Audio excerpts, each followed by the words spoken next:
nagaa akkam jirtan hordoftoota nagaa TV ani nagaadha isinis bakkuma jirtanitti akka nagaa taatan abdiin qaba har'allee barumsa Ingiliffaatiin walitti deebinee jirra barumsi keenya har'aa immoo maalinni barumsa dubbisaati jechuudha akkamitti jechoota dheeraa fi gabaabaa yookaan dubbachiistuu dheeraa fi dubbachiistuu gabaabaa dubbisna kan jedhu kan miila darbeetirra itti fufee jechuudha viidiyoo keenya darbe irratti kan A fi ilaalle turre amma immoo kan I ilaalla jechuudha. I yoo longidhaan dubbisnu yookaan yoo dheeressinee dubbisnu akkamitti akka dubbisnu jechuudha. Akka shortii yeroo viidiyoo isa duraati irratti ilaallee turre warri ilaalin irra deebitanii ilaaluu ni dandeessu jechuudha. Chaanaala kiyya keessa seentanii kanaafuu telegiraama irrallee ni jira. Isallee deemtanii ilaaluu ni dandeessu jechuudha. Amma gara viidiyoo keenyaatti dabarre jechuudha. With the long I sound. Amma I yoo dubbisnu yoo shortii ta'e akkamitti dubbisne? Shortiidhaan yoo kan dubbisnu ta'e I jennaa miti. I jenna illegal. I jenna garuu longidhaan yoo dubbisnu akkuma wannootti dubbisne jechuudha. Akkuma maqaa dubbisichaa. Amma Ingiliiffa keessatti iintun afaan oromooti kan jedhamtu tun maal jedhamti? I jedhamti miti. Akka Itti dubbisne jechuudha. Longidhaan yoo dubbisnu jechuma Ingiliffaa maqaa isaatiin dubbisne jechuudha. I jenna. U illee yoo ta'e U jenna. E illee yoo ta'e E jenna jechuudha. Maquma isaatiin dubbisne jechuudha. Kan afaan oromootitti dhiyaatu short vowel sound kan jedhamu sun afaan oromootitti kan dhiyaatu isa jechuudha. Okay, amma I kana yoo dubbisnu asitti I kana yoo dubbisnu jechuudha. Asirratti ilaaluu ni dandeessanii. Tokkoffaa irratti amma gadiin isinii dubbisaa deema. Roo tokkoffaa gadiin isinii dubbisaa. Kanaafuu na dhaggeeffadhaa jechuudha. Isinis na waliin dubbisaa jechuudha. Mee amma akkan isinitti himetti kan duraa kun maal jedhame? Behind jedha jechuudha. Cinaa behind duuba yookaan behind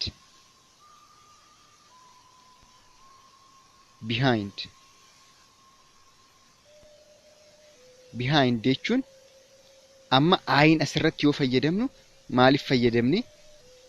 I jenne jechuudha. Behind jenne jechuudha. Okay, amma immoo gadi yoo deemnu final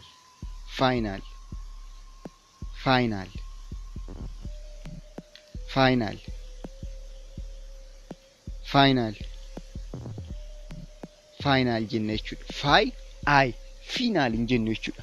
Akka isa duraasan final hin jennu maal jenna? Final jenna jechuudha. Final jenna. Final. Idea. Ammallee gadi eeguun idea.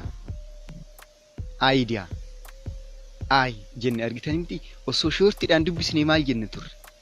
Viidiyoo isa duraasa yoo kan laaltan ta'e osoo I'dhaan dubbisnee maal jenne turre? Idea jechuu jenne jechuudha. Garuu akkasii miti. Maal akkamitti dubbisna? Idea. I jenne jechuudha. Okay, kan itti aanu immoo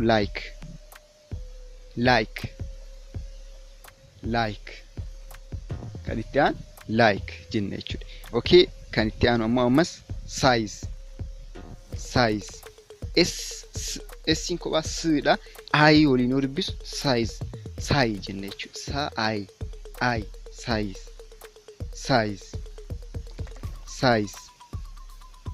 Size jenne jechuudha. Confide. Amma immoo kolomanii isa lammaffaarra dhaqne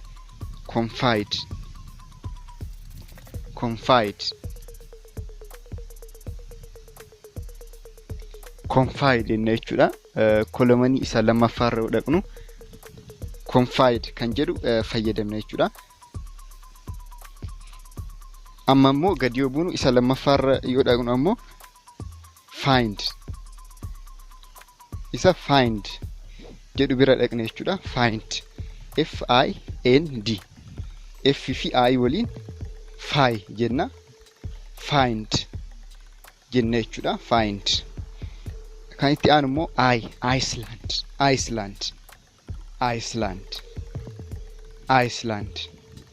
jenne jechuudha. Iceland. mates.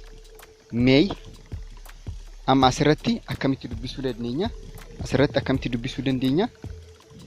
May emmiin kophaashii m I mate jechuu dandeenya jechuudha. Kan itti aanu immoo time ti amma asirratti jechoota lama waliin dubbachiistuuf dubbifamaan oromiffaa akkamitti akka dubbatu ni beektanii miti?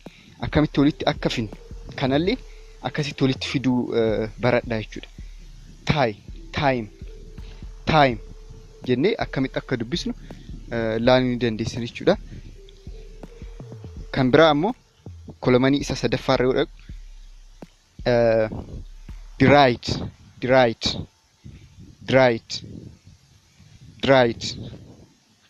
dried.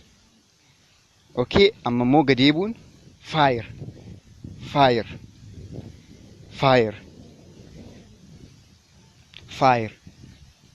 jennee jechuudha. Amma kun fi fire.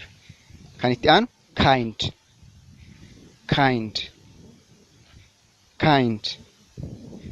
Right. Amma immoo gadi right.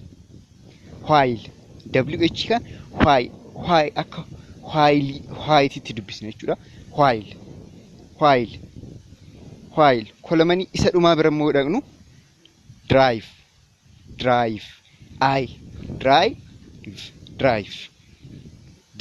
Diin kophaashii maal jenna? Kophaashii yoo dhuftu d jenna jechuudha. Akka Amaariffaan sagaleewwan ni beektanii miti kan isa duraarra jiran maal jedhaman?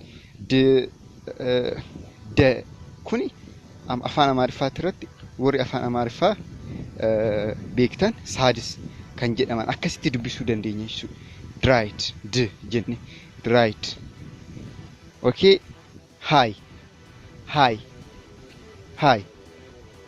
hi jennee dubbisuu ni dandeenya. Kan biraa ammoo light.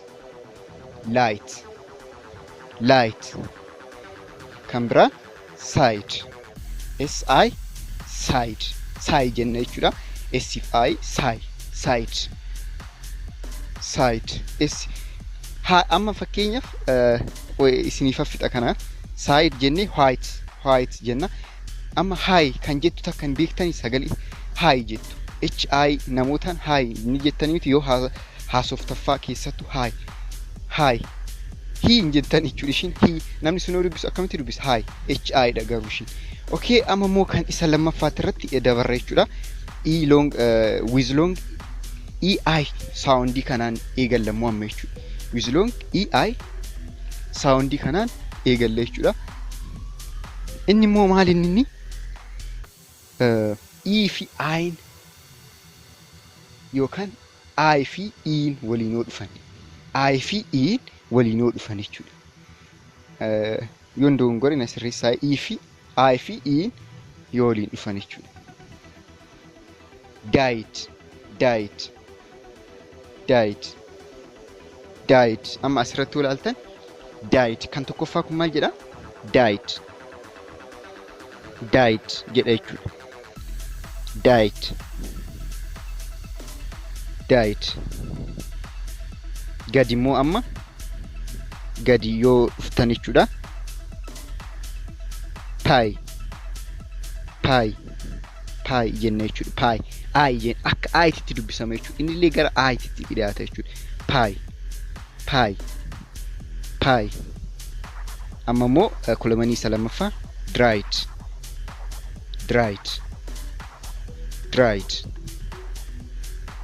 Tie. Amma itti aanee tie. Kolomanii isa sadaffaa bira dhaqnu immoo lie.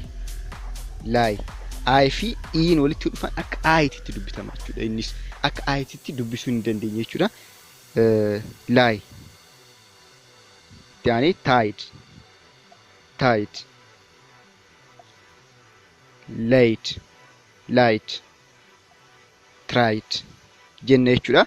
Okay, amma immoo kan itti aanutti yoo dabarru waan illee yeroo tokko akkamitti dubbisuu dandeenya jechuudha. Waan illee yoo dhufte waan illee inni dhufti yeroo tokko dubbisa keessatti waa'ee kana yoo dubbisnu keessattuu dhumarratti kan dhufan akka aayititti dubbisna jechuudha. Waa'ee jenneen dubbisnu akka aayititti akka aayititti dubbisne jechuudha. Amma baay asirratti argitanii baay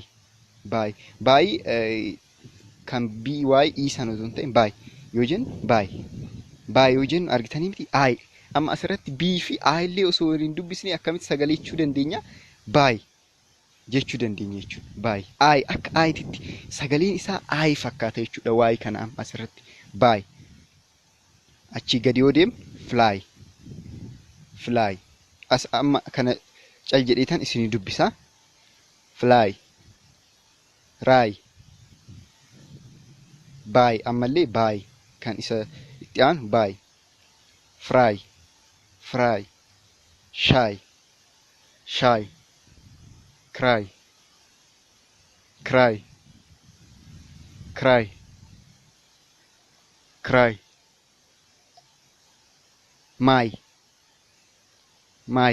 my jenne jechuudha. Waay kana akka aayititti dubbisne jechuudha. My sly. Amma kolomanii isa dhuma dry, pray, try. Egaa kanuma fakkaata jechuudha. Isin garuu jechoota adda addaa Ingiliffa dubbisa yoo kan barru jechoota adda addaa laanguujii yeroo hundaa jechoota adda addaa yoo dubbisne viidiyoowwan adda addaa yoo laalle isinii galuu baatus galus viidiyoowwan Ingiliffa adda addaatis laala jechuudha. Isin fayyada.